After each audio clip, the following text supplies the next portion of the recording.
us now is former NASA astronaut and International Space Station commander, retired Air Force Colonel Terry Virts. Colonel, good to see you again. Welcome back. Good morning. Glad to be with you. This crew of 4 will live and work together for an entire year. They will not be able to go home. They can't say, hey, I can't do this, get me out of here, like an actual Mars mission would go. Why is this hands-on immersive style so important for these crew members? Well, it's very important. There's a lot of technical things that we need to get to Mars. We need faster rocket engines. We need to learn how to protect astronauts from the radiation environment. We need nuclear power once they're on the surface. So there's a lot of technical things required for that mission. But I think it's the human, the psychological aspect, the elements of that mission that are going to be the toughest ones. And so that's one thing that we can practice here on Earth. What things do the astronauts need? What things, make them unhappy? Or how do you keep that crew motivated and mentally healthy? Because like you said, when you're on Mars, there's no, walking out the door and coming back to Earth. You're stuck there until the planets align and you can come back home. Keeping all of that in mind, talk to me a little bit about the selection process for this mission. We know NASA is not using astronauts per se, but there are stringent requirements to take part. Tell me more about it. Oh, yeah, absolutely. So, well, first of all, they'll look for people in the right age range. They'll also look for people who are healthy. The health is going to be very important. Just like when you go to Mars, you're not going to want, serious pre-existing health conditions. It's the same thing for this. They'll also want a diverse mix, it'll be a group of men and women. They'll probably pick people from different ethnic backgrounds also.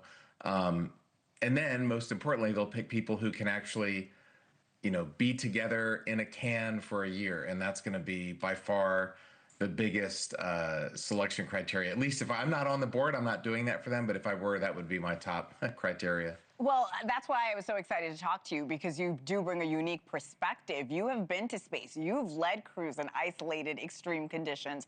What advice do you have for these 4 volunteers before they step into life on Mars for an entire year?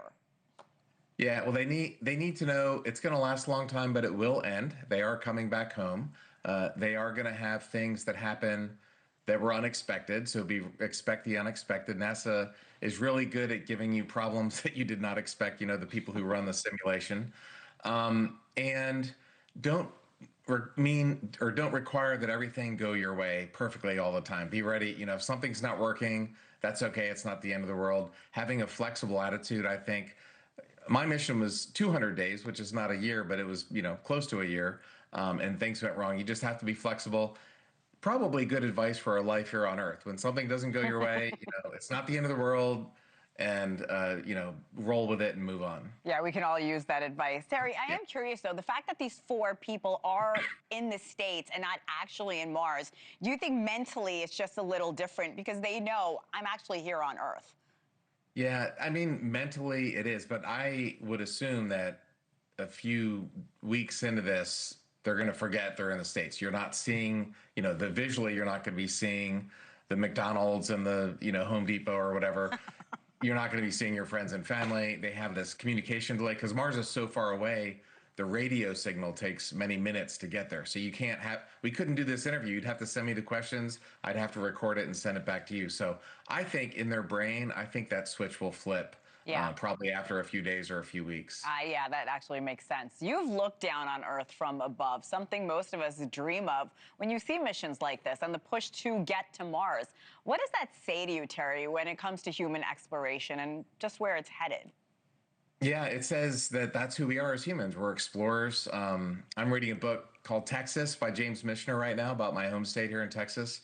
And people were coming here, many hundreds of years ago. They came from Europe into Mexico, and then they came from Tennessee and Kentucky. And it's the story of humans ever since we started. And it's not going to end here on Earth. It's going to continue out into the solar system. So I'm proud to be part of a country that does explore.